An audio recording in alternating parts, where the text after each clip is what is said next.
Chào các bạn, rất vui được gặp lại các bạn. Như các bạn thấy ở trên màn hình mình đang có hai chiếc đèn pin mới nhất của Astrolac, đó là FT02S. Ở đây thì mình có hai cái phiên bản, một phiên bản sử dụng nét SST40 và một phiên bản sử dụng nét XHP50.2. Cái clip này mình sẽ làm một cái bài so sánh nhanh giữa hai cái phiên bản này. Hy vọng thì qua cái bài so sánh này các bạn có thể lựa chọn được chiếc đèn pin nó phù hợp với nhu cầu sử dụng của bản thân. Hai chiếc đèn pin của chúng ta thì nó giống hệt nhau các bạn ạ. Hai cái phiên bản này cái điểm khác biệt duy nhất đó chính là cái led sử dụng ở trên mỗi đèn. Phiên bản sử dụng nét SST40 thì cho cái độ sáng khoảng 7000 lumen và cái khoảng cách chiếu xa lên tới 639 m. Còn phiên bản sử dụng nét XHP50.2 thì cái độ sáng nó rơi vào khoảng 11000 lumen và cái khoảng cách chiếu xa lên tới 546 m. Ở cuối clip thì mình sẽ có một cái bài test ánh sáng để các bạn có thể dễ dàng hình dung cái độ chiếu xa cũng như là cái độ sáng của hai đèn. Đầu tiên chúng ta sẽ có một cái bài test nhanh nhiệt độ cũng như là độ sáng giữa hai cái phiên bản nét SST40 và XHP50.2 nha các bạn. Để phục vụ cái bài test này thì mình sử dụng hai viên pin các bạn, hai viên pin Samsung 40T. Bây giờ mình sẽ tiến hành test thử cái độ sáng nha các bạn. Đầu tiên mình sẽ đặt ở một cái vị trí được đánh dấu này. Sẽ để cái này sang một bên để cho nó tránh ảnh hưởng nha các bạn. Đây mình có phần mềm đo lúc này, các bạn thấy không? Bây giờ mình sẽ bật lên cái phiên bản XHP50.2 trước nha, để coi cái độ sáng nó được bao nhiêu. Mình sẽ bật max damping nha các bạn. Max damping thì nó rơi vào khoảng 600 lux nha các bạn.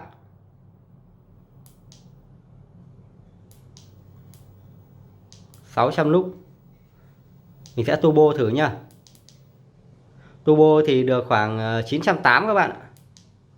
600 và 980. Bây giờ mình sẽ chuyển sang cái phiên bản sử dụng nét SST40.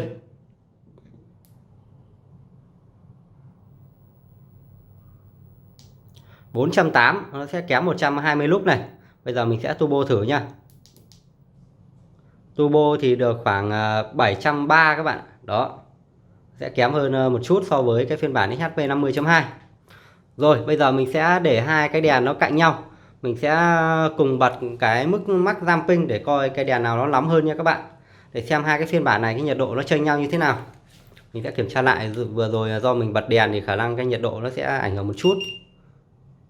30.8 này. Chung là tương đương nhau. Mình sẽ để như thế này để cho nó dễ đo này. 30 này. 30 rồi, ok. Bây giờ mình sẽ bật hai đèn một lúc nha các bạn.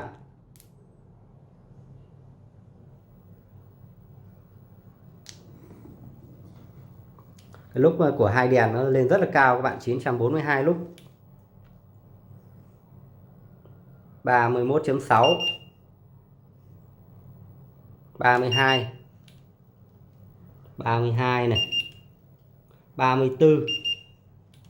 Mình sẽ đo ở chỗ chữ Astrolac này, 31.6 này. 33. 31.8, 32. 34. Chữ FT02S là 34 độ. 31 độ, 32 độ này.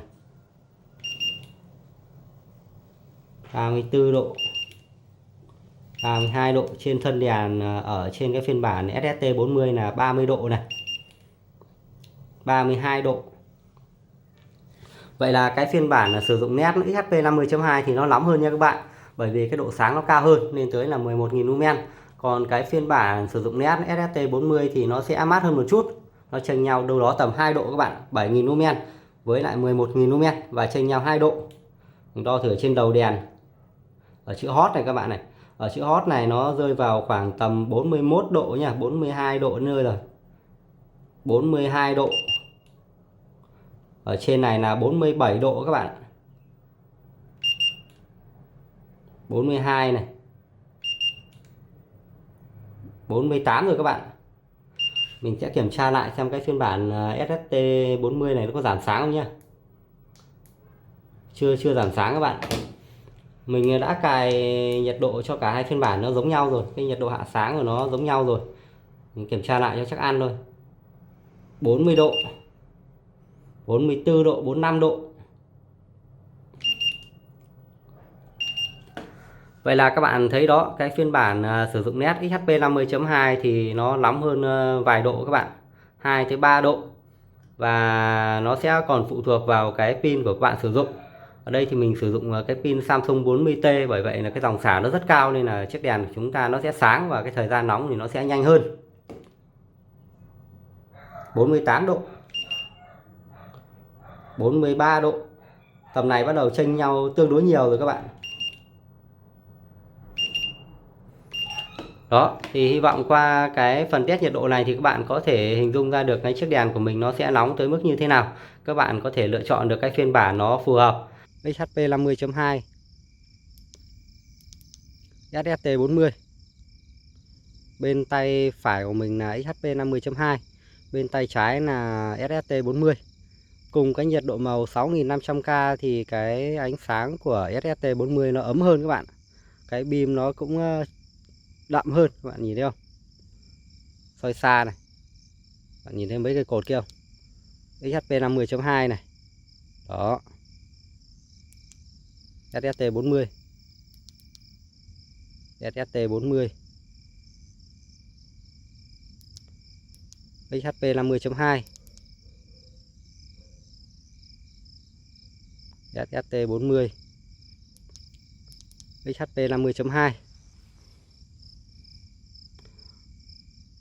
Bên tay phải của mình là XHP 50.2, bên tay trái là SST 40. Cái beam xa thì nó sẽ không có sự chênh lệch đáng kể các bạn ạ. Chỉ chênh nhau khoảng 100 m thôi. Quan trọng nhất là cái giá bán. Nếu như mà các bạn thích một cái beam nó rõ ràng hơn thì SST 40 là một lựa chọn rất là tuyệt vời. Còn các bạn muốn độ sáng cao thì XHP 50 là một lựa chọn tốt hơn. Đây là cái khoảng cách khoảng 82 m các bạn. Nó có thể cao hơn một chút, nhưng mà do mình thích cái số 82 nên mình chọn. Đây là cái phiên bản sử dụng nét SST 40 này. Mình sẽ turbo nó lên. Còn bên tay phải của mình là cái phiên bản sử dụng nét XHP 50.2. XHP 50.2 này, SST 40 này. SST 40 thì cái beam nó rõ hơn các bạn. Các bạn có thể nhìn thấy đúng không? Sáng hơn này. XHP 50.2.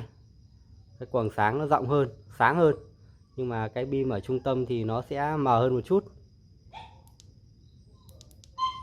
XHP 50.2 so với lại SST 40. Đây là SST 40 này. Đây là XHP 50.2 này.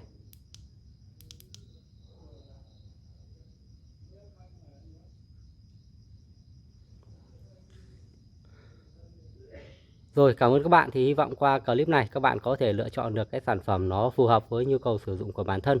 Hẹn gặp lại các bạn ở trong các cái clip tiếp theo. Chào các bạn.